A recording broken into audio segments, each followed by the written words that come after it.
ਅੱਛਾ yes no ਕਿੰਨੇ ਦੀ ਹੁੰਦੀ 100 ਵਿੱਚ ਦੇ ਜੋ ਕੱਟਨੇ ਮੈਂ 100 ਕੱਟ ਵੀ ਨਹੀਂ ਕਰਾਂ ਜਿਹੜੀ ਗੱਲ ਹੈ ਨਾ ਤੁਹਾਡੇ ਟਾਈਮ ਵਾਸਤੇ ਲੱਗਿਆ 18:30 ਦੀ ਗੱਡੀ ਦੇ ਕੇ ਜਾਵਾਂ ਜਿੰਨੇ ਦੀ ਲਈ ਹੋਣਾ ਐਸਾ ਕੋਈ ਗੱਲ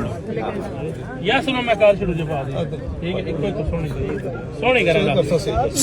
ਲੱਖ ਰੁਪਏ ਦੀ ਗੱਡੀ ਲੈ ਲਓ